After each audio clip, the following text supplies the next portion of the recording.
Hey everybody, so I decided to finally do a video testimony explaining how I came to Jesus. And first things first, I just want to pray that whoever sees this is led by the Spirit to see it and has ears to hear, eyes to see. Pray that the Lord just has me speak exactly what He wants me to say and touch somebody's soul out there.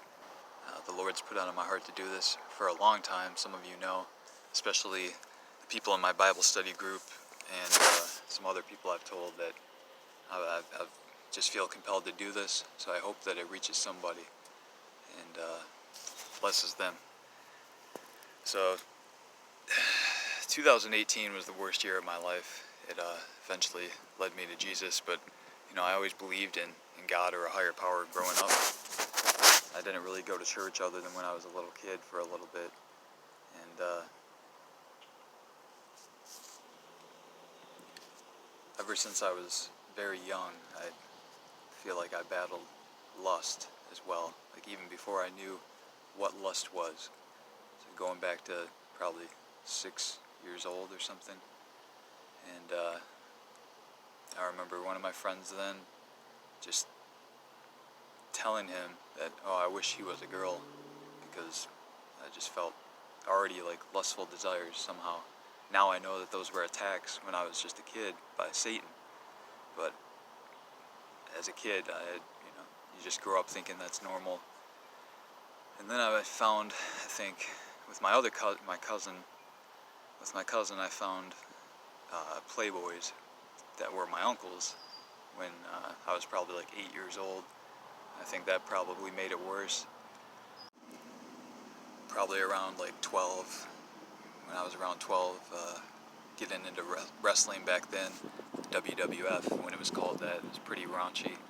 And I remember some of those women, it just made the lust worse as a young kid before puberty or going through that. And then just always thought that was like the most important thing growing up. I remember my friends and I found a Playboy of one of the wrestlers on it that was on the cover, and we were probably 12 or something, and of course all of us being young, boys going through puberty and all that, and with all those things going on, that was the normal thing. Like, we were all into lustful desires, and you didn't even think twice about it. You kind of thought that's how every guy would be, or that's how a man is, and that couldn't be farther from the truth. So as I got older, even I remember getting acne too, and that kind of messed me up, going through that with that stage too, and feeling like I wasn't good enough or feeling ugly, and that honestly messed me up. And then just anyone that went through that can relate to it, I think. The psychological effects of having acne as a young kid really made my insecurities worse and just pretty much messed me up. I probably started having some blemishes in 6th grade, really bad in 7th grade. I remember there was a time, three-way calling was big when I was younger, growing up in the early 2000s. And there was a time I was on a three-way call with a girl I was friends with and someone else I was kind of acquaintances with, but played soccer with. And I remember they were talking about me because I think at the time I had told her that I liked her or something, and he would, for some reason, I don't know why, but for some reason the three-way call, like, she acted like I wasn't there. But I remember hearing him say, yeah, he's a good guy, or he's a cool guy, but he's an F face, like the swear word, like, and that really hurt me. That made me feel terrible that people thought of me as like having a messed up face. So it was to the point with that I was so desperate for it to go away that in high school I got on Accutane, which is really like a severe prescription, or a strong prescription for acne, and that cleared a lot of it up. I don't know if I have any now, but after that went away, that just led to me turning to lust more, because as that went away, girls seemed to like me a little more, and that led to eventually me losing my virginity and just going down that lustful path even more. So it's really hard for me to do this testimony because I never feel comfortable on camera. I've done some videos before for YouTube, and it just always feels unnatural. I'm sure a lot of people can relate to that, even though the society tries to tell you that that's normal and you're weird for feeling like that, but I don't know. I think it takes away from personal conversations, and it's just awkward to me. So I'm doing it because God wants me to do it. So, growing up, I always believed in God. I always believed in a higher power. At a young age, I was battling lust, and before I even knew what it was. I mean, I felt like that was attacks, definitely from the devil. So, into, I'm in middle school, and definitely stopped going to church and stuff.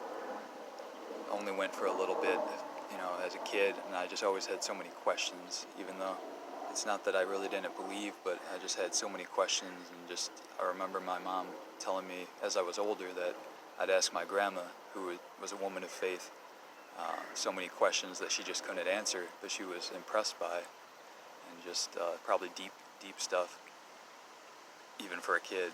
So I felt a connection to God, but I definitely didn't really. I was a lukewarm Christian at best until I was saved. So I went to church on and off. Not really, though. I mean, basically only as a kid for a little bit, and then didn't really get much out of it. And then went in high school with a girl I was friends with, and just kind of had some other questions too, and didn't really get it. I used to be really, really shy, like super shy, so I'm sure some of you can remember that from back in the day, but the Lord's kind of definitely helped me throughout the years get over that. There's no way I could do a video like this. Back even 5-10 years ago, I'd say.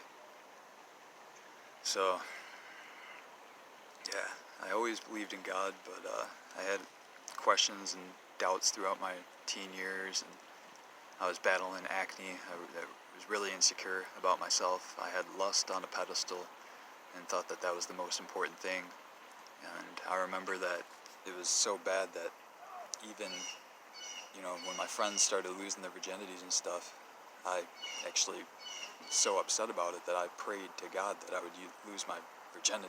That's how deceived I was. And what a stupid thing to do, but when you're young and you just want to be cool and fit in, and then you're, at least for me, I was obsessed with lust, just sex, and trying to be with girls and stuff, and just deceived. So eventually I did when I was like 16, and I remember even before that, the Lord was giving me signs that, because after you're saved, you can look back in your life and see how He was with you through it all, and He guides you through everything, even when you didn't see it.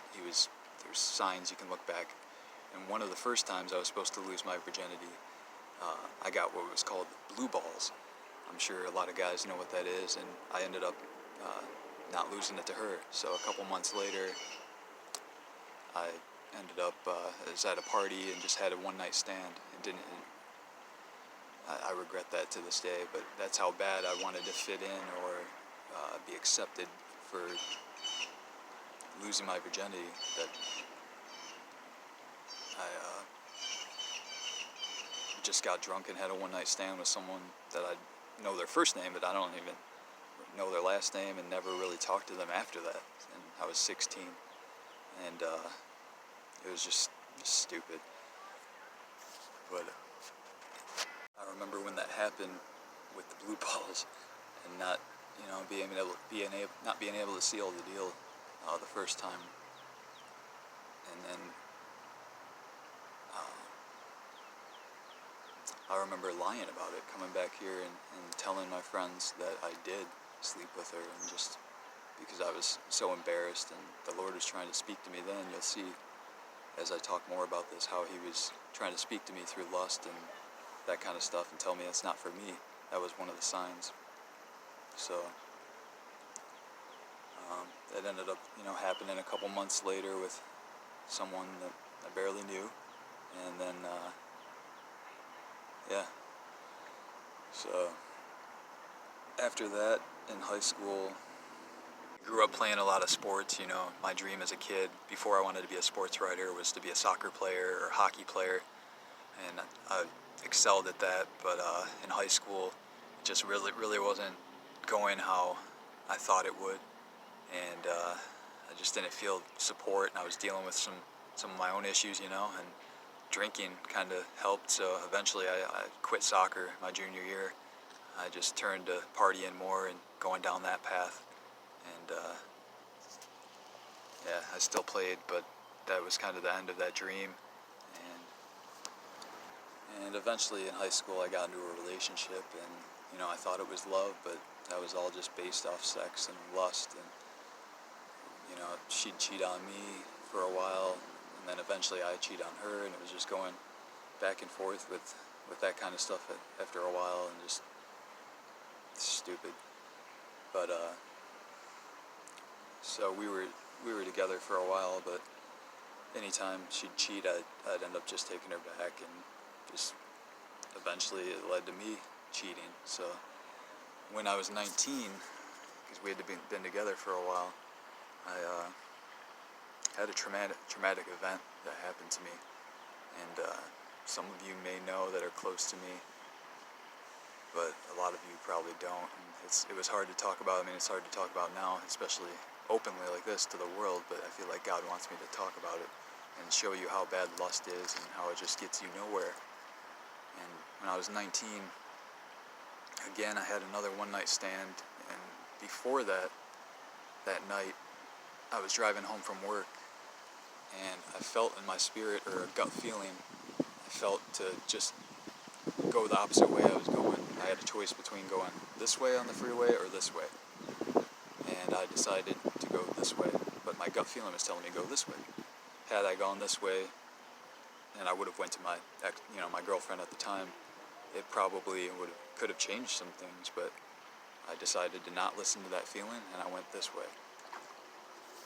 And that night I ended up having a one-night stand with someone I had known for a long time. That we got drunk and smoked weed, and I was probably, at the time in my life, that was probably the most I had ever drank or smoked. Like, it was probably the most messed up I was, even though I was drinking a lot and got into that in high school. So we had been drinking, and we left where we were at. It was probably like a Monday night too or something. Probably had no business even hanging out and partying like that.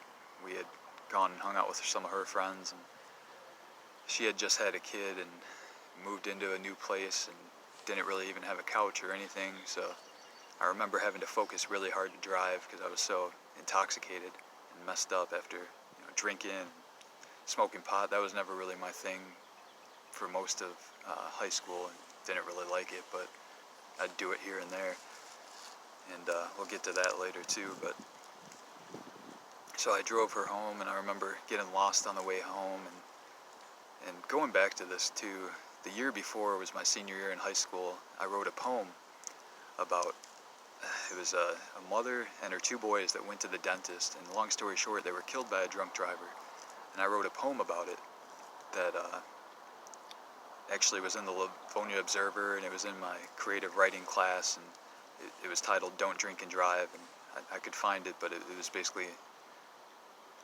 just talking about never drink and drive, and just the complications that can come from that. And then here I was doing the same thing like a hypocrite the year after, and many times after, because I had a drinking problem for a long time. But we went back to her place. She had like nothing in it, and we ended up having sex, and I don't even remember all the details, but I think the next morning I knew something was different. I went to the bathroom, and guys know this, like every morning what happens, and I couldn't feel anymore down there. It was like completely different. I was hungover and just left and was thinking about it the whole time, but I knew something was wrong. I went in the shower and just, I couldn't even feel the hottest water. Long story short, it's nerve damage down there, and the best way to describe it is basically like when your fingers frostbite or something like that. Like you can kind of feel it, but not really. So, as someone that had lust on a pedestal, and that's what was basically, I was serving that and not God, even though I believed in him and tried to say certain things about him, but I was all about lust. And to have that taken away from you, even though I could still like function and stuff, it wasn't the same. It devastated me. I was probably already battling some depression because I battled it on and off since I was a teenager, but that was devastating. I ended up going to doctors, urologists. There was actually two different urologists that thought that I actually had low testosterone and thought that I may have a brain tumor. I had to get 2 MRIs. This is probably like 2008, 8-ish. Long story short, I had all these tests done and it all came back fine. So it was unexplainable, other than it had to have been nerve damage or something. And it's never gone away. It's never changed, even to this day. So it's something that's not easy to talk about, because how do you as a man talk about this kind of stuff? And that's your manhood. So you can imagine that someone with a lust problem as well, how much that messed me up and devastated me. So yeah, I didn't talk about it for a long time with anybody. And I'd have to get drunk to even talk about it for a long time. It's hard to put into the words the depression that I went through after that, and how it just made everything worse. But I started to turn to God and question life and kind of accept that things happen that are messed up and out of our control. And it cultivated so much empathy for people, and just somehow there's this hope. I've almost given up on life many times in this life, and I talk about that. And there's always been a hope that got me through. Just many times I almost gave up, and God got me through that. He won't. I guess he won't let some people give up. And he just had a higher calling for me. I'm grateful every day to be alive now. I would never wish that on anybody. But for a long time, yeah, it was really hard to even talk about it all. And I was just drinking more.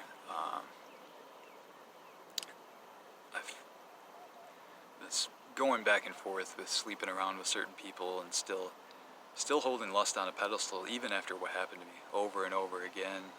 Just used to be into porn a lot and stuff. It's just stupid.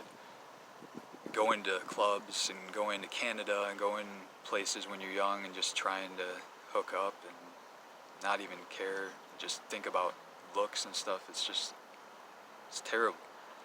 But that's who I was. And for a long time, that's just all I was about. So, and after that happened to me when I was 19, I tried to go out to Arizona the year after, and I was just so severely depressed. It was hard to even function, but it only got worse on and off as I got older. But it just didn't work out there, because I was still trying to process everything that happened to me, and just every day waking up and knowing that you don't feel the same, and that it's not the same, and that it will never be the same. And it's not easy to talk about when people see you and they'd have no idea. But if someone has a disability or a disease, or whether they're in a wheelchair or cancer or something, they can talk about it, and it's obvious to some people with disabilities, and my heart breaks for them, and I have so much empathy for them as well. But it's just when you can't talk about it, it really messes you up inside. So that's what I was dealing with then. It was actually during that time too I had tried to go back to school and do the college thing, and was trying to do that, took a semester off, and that summer of 2009, my cousin's boyfriend was at a bonfire we were at actually a couple weeks before. But yeah, in 2009, my cousin's boyfriend was accidentally shot, and he ended up dying, and that was very traumatic to all of us at the time. We were pretty close, and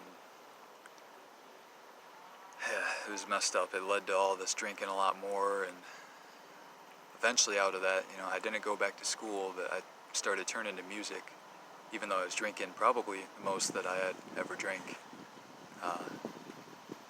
at that point, just more and more. Not like an alcoholic, not every day, but anytime I did drink, it was too much probably. And I mean, there was a stretch that I did drink every day for a long time in 2011.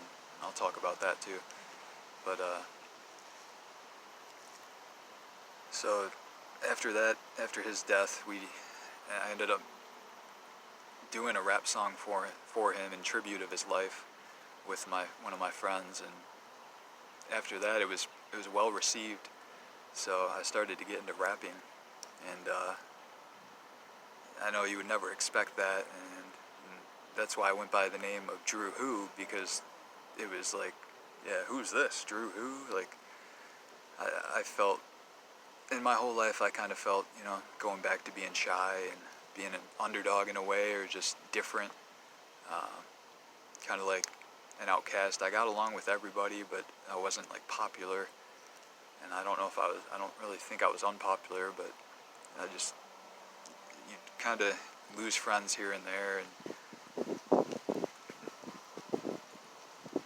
it just felt different. So that applied too to the rap thing, because I felt like, of course, everyone's going to doubt me, and they're going to think of me in this way, and I'm just a shy kid that, but I was actually pretty good at rapping, so we ended up getting into it more, and doing some shows, and it was pretty well received. So at the time, I think it served its purpose, but a lot of the lyrics were just about lust too, or partying. I mean, I used it definitely as an outlet for what I was going through, because I had only told a certain amount of people about what happened to me when I was 19. And yeah, that was an outlet for it, for sure. Music is therapy. So all my poetry, I've always been a writer. That's what I wanted to be after high school, as a sports journalist, and I always grew up writing. That was coming out in the music. So even if it didn't go big or touch, I didn't get rich or famous for it. At the time, I thought, hey, I might have a chance to be a suburban Eminem or something, but even though it didn't blow up like that, it served its purpose then, because I needed that outlet. And yeah, even if it didn't reach other people, it would reach me. So I feel like it served its purpose at the time, even though I would have done it differently, obviously, if I had been saved back then. So, and any time I was drinking or anything with anybody, I always, a lot of times, would have conversations with people and defend God and talk about God anytime it came up, and there was agnostic people or atheist people, and I knew God existed no matter what. I didn't really, I'd label myself as a Christian sometimes, but I didn't really. And I'd call myself a Christian sometimes, but I wasn't a practicing Christian. I wasn't saved. I was lukewarm at best. And it's not that I was against Christianity, I just didn't know. So, but I always knew there was a God. I always believed in God. I always believed in a higher power. And I'd always defend him, even when I was drunk, to a ton of people. I got into music at a young age with Tupac. He talked about God a lot, and that, I think, planted some seeds, even though that's a whole nother story too, but music was a big thing for me most of my life. So I was rapping for a while, and then my heart kind of got out of it, and I'm sure that was probably God tugging on me to get out of it, maybe just with the lyrics. And I think the drinking was just such a big downfall in my life for a long time. So in 2011, I was working 2 jobs, but one of them was like a dead-end job. I had been there basically on and off since high school, and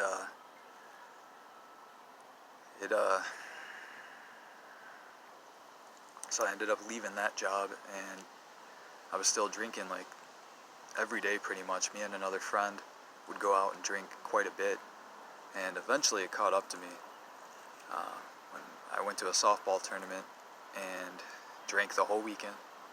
I was driving back with that friend all hungover, and that whole weekend, on and off that summer, I was kind of battling some anxiety, and that weekend especially I felt this weird anxiety, and throughout my life I've had panic attacks here and there, and that one was different though. So I guess there's been a few times in my life when I've kind of freaked out from panic attacks, but this one I was driving home with my friend and basically thought I was having a heart attack and thought I was dying. Felt like I had a near-death experience, and I remember envisioning in my head like myself at my own funeral and just saying, God, no, not now, and just, please God, don't let me die like this, I won't drink again. And then all of a sudden it just kind of went away over time, but it really freaked me out. Like I felt like at the time it was a near-death experience or something like that. That's what it felt like. So my friend had called 911. Long story short, I had to go in an ambulance, and pretty embarrassing. So everything checked out there. It was just a horrible panic attack, but it was just a sign of everything in my life that wasn't right. And I don't think, again, God was giving me so many signs throughout my life, and so many times I'd smoke weed and have panic attacks, and just certain things, the signs were there. So after the panic attack, and after I was still working, but I had stopped drinking for the most part, and the anxiety just came out of nowhere. This was probably the fall of 2011, and it got so bad every day at work I'd have a panic attack, and I had to quit my job, and that just led to eventually quitting a lot of jobs because anxiety dominated my life for a long time. I ended up settling down in a relationship with someone, and I had told her before, like, I don't think I'm ready, I got a lot going on, and she was really supportive though, and wanted to pursue it. And yeah, we probably, I don't know if we were right for each other, but we were together for a long time. And my anxiety the year after finally started getting better. I always hated medication since I was a kid, but I tried it here and there. For anxiety, it helped if I just had it with me, but I try to never take it unless I absolutely needed it. So I was never really into medication, definitely not now. But eventually it got better. I started running all the time. I was drinking still, but not as much. My drinking was probably still a problem, but I started running and working out more, and that helped a lot. Especially like every day I would run like 3 miles. I kind of got obsessed with running, and that helped with anxiety a lot. And I was able to actually work again and get that job back the following year that I had lost. So that was such a blessing at the time. And then we moved in together, and for a while it was, we had our ups and downs, but for a while it was pretty good. And I thought that, she might be the one. We both were we both were pursuing that direction, but in my heart, I wasn't 100% sure, and it just didn't work out. So we're on good terms now, and she's moved on, and I'm happy for her 100%.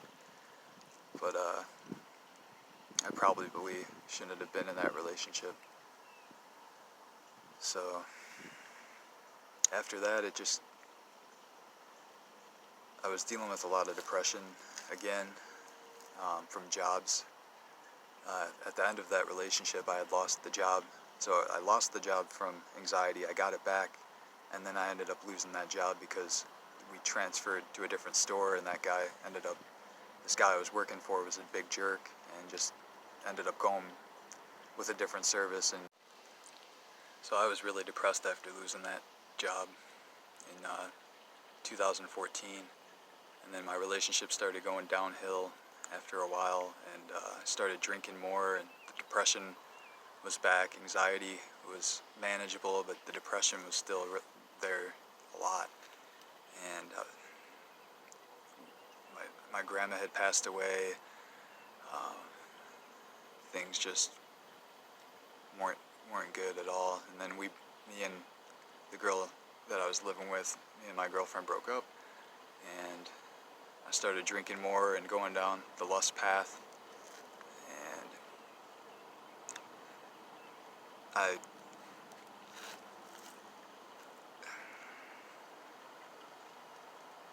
quit a lot of jobs in my life, and I ended up going back after quitting one. That's usually a lot of times what I do. I'd quit one and then go back to it eventually, and that's what I did. And for a while, in 2015, I started working out a lot, and I was doing well at work, and I was still drinking, but the depression was going away, and it was more manageable, and I was really trying to settle down and meet someone after my ex, and it just wasn't really happening. I'd try, go on dates, and thought I might go down that path, but it wasn't happening. Maybe because I didn't have all my ducks in a row, and I still don't financially, but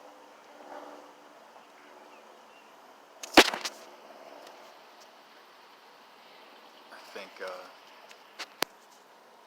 God was just calling out to me through that and leading me to something else. After the rap music, I really got into the guitar. I had started learning the guitar in my early 20s, and that was more therapy for me. I started writing my own songs, and eventually did an album with my cousin's husband, who helped me out so much and was such a godsend, and I'm so grateful for it at the time. Still now, yeah. He's helped me out tremendously. So that was cool. Music was therapy again. I wasn't rapping anymore, but I was into writing my songs on the guitar. I did some open mics. It took me a while to get the courage to do that, but it was awesome. And I kind of had hopes and dreams to maybe do something with music, even though I wasn't the best singer and definitely wasn't the best guitar player. But I feel like I wrote some okay songs, and I was listening to a lot of depressing music that I now know just made the depression worse.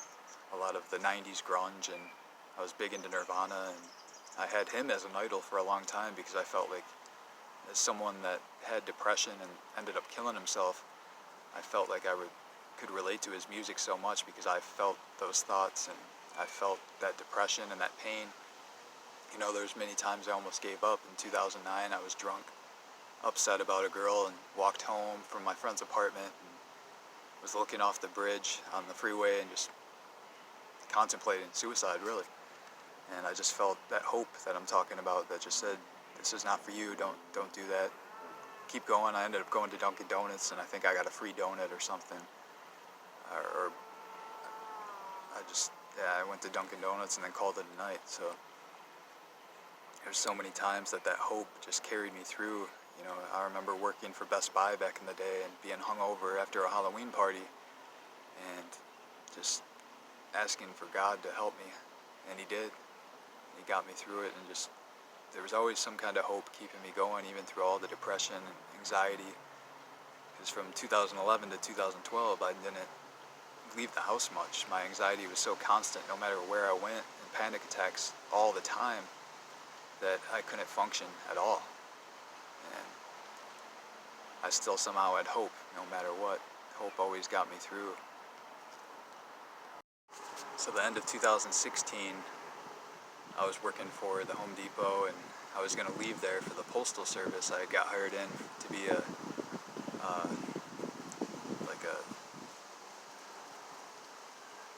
had been hired in to deliver mail.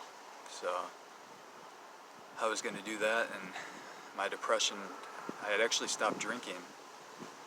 I've gone in spurts from stopping drinking and drinking throughout my teen years to into my adulthood. And I had stopped drinking finally from July 2016, and my grandpa died, and I didn't drink at all during that. I went from summer, July of 2016 until February of 2017 without drinking. But even though I wasn't drinking, my depression was just so unbearable. And sometimes the drinking was an outlet for that, but then of course it's a depressant and it makes it worse.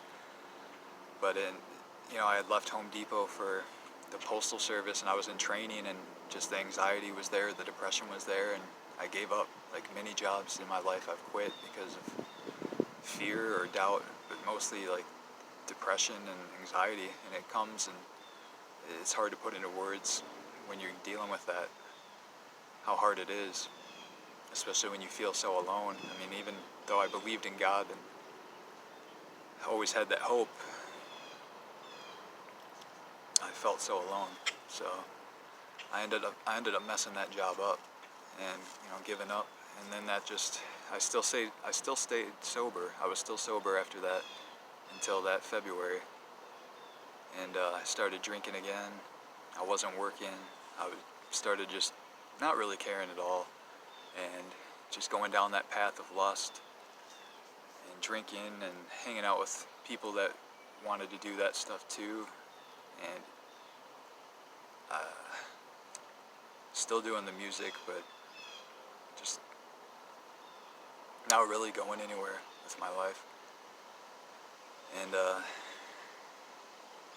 eventually I met a woman that we seemed to connect on a lot of levels, and we seemed to connect musically, and it just was a perfect friendship. I met her just randomly, and started off just an excellent friendship and progressed from there. She had gone through a lot, and I felt so much empathy for her. I just felt compassion, and yeah, eventually that friendship turned into love, or I thought it was love. Eventually it went to the next level, and it just felt amazing at first. It was one of those like too good to be true type thing. Just it felt like I had finally found my soulmate and the love of my life. But there was a lot of red flags there, and I was drinking a lot. We both liked to drink a lot, and the lust was there. That's what it was. I thought it was love, but she started being a really mean person and very manipulative. And again, I have my own issues, and I'm not perfect, but she said a lot of horrible things and would just mess. I think she really liked to mess around and get off on messing with people's heads. The relationship, it got so toxic and bad that I kept trying to make it work and wonder how did it go from being so good in the beginning to how bad it was. And one of my friends said he thought that she was a narcissist, or had I did more research on that, about narcissistic personality disorder. We just basically had a lustful relationship after a while. In the beginning it was good, and then it just led to it was toxic. And I ended up having to press charges on her, and it just wasn't good. I'd go a while without talking to her and go back. And she was very mentally abusive, and just very hurtful. And I didn't think that kind of evil could exist. I wanted to fix it so bad. I'd try so hard. I put her on a pedestal, even above the lust. I put her as above God. That's what I was all about. I became addicted to her in a way, definitely. And just, my depression was really bad going through all that. And the people that know the details of that, they know how bad it was at the time. But eventually, I was led to a channel on YouTube that's dedicated to people, dedicated to people that have gone through narcissistic abuse, and it's a support channel. And she was a Christian woman, and I ended up writing out everything I went through with my ex, This was, a few years ago. And 2018 was the worst year of my life. You know,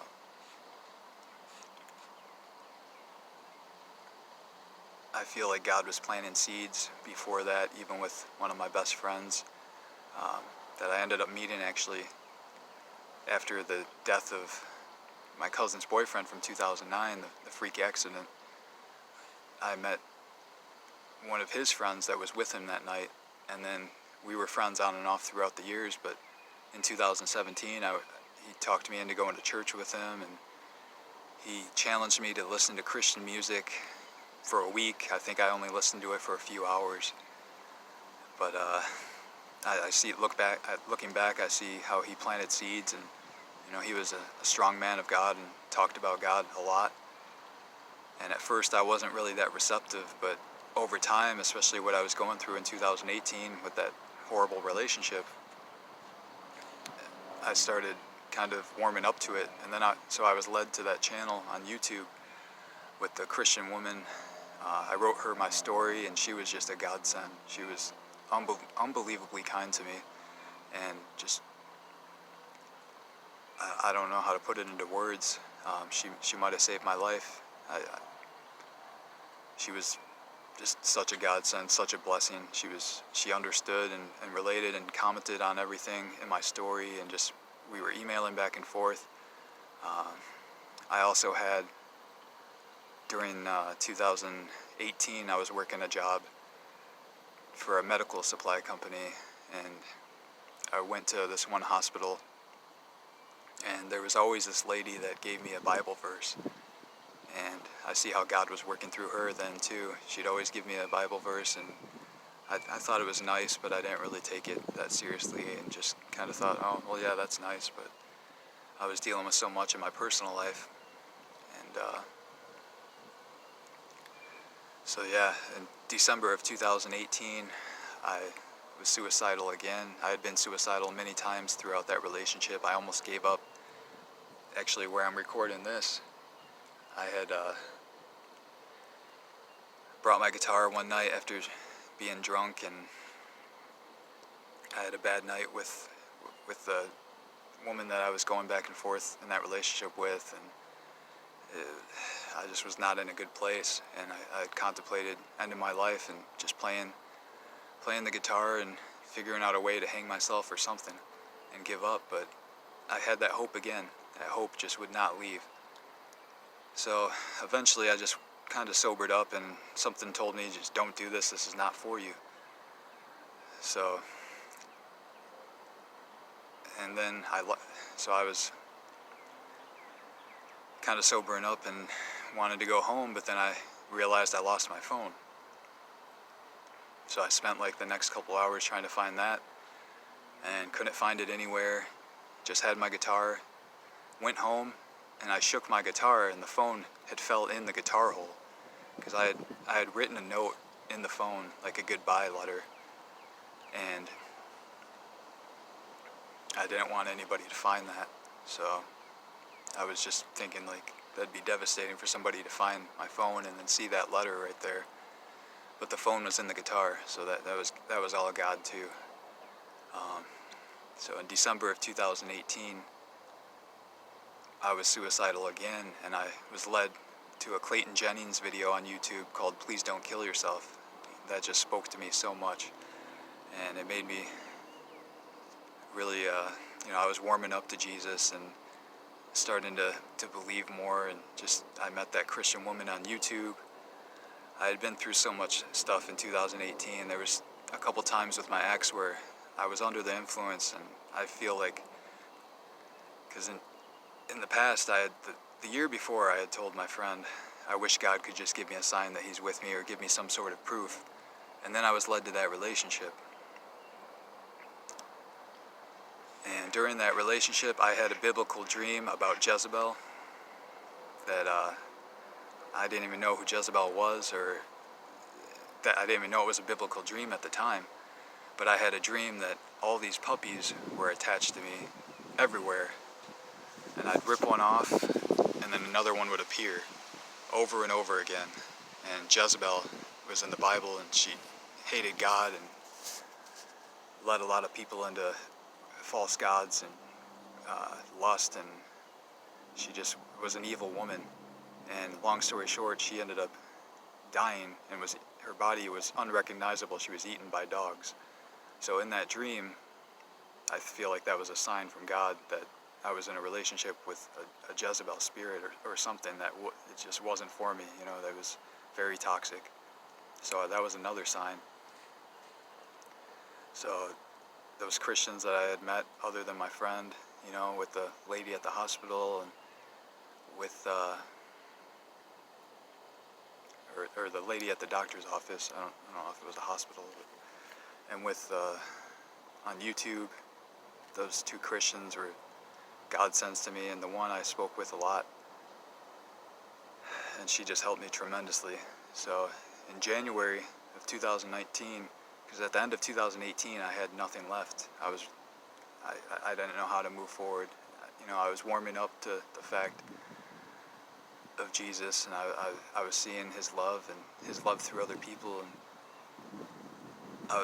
but I still had nothing left. I had constant suicidal thoughts, I had depression, I had constant thoughts about my ex. I had finally walked away from her and haven't seen her since 2018, but I pray for her and forgive her. So if she ever sees this, I pray for you and I forgive you.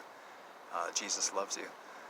But in 2019, there was a night that I was led to some videos on YouTube and another Christian channel. Hey guys, sorry about that. My phone died and I had to run back to my car, but I'll just finish the video here. If I have to edit it a lot, sorry, it's just, not easy for me to do this.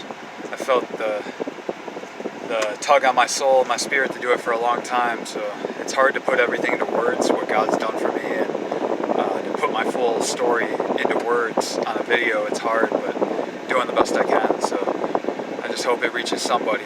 But yeah, so going back to 2019, I was led to some more videos on YouTube. See, technology has increased so much. In Daniel it says at the end, knowledge will increase. I think God's used technology to get his word out there to people and to speak to everyone more in these last days. So he used technology with me big time, with YouTube and stuff.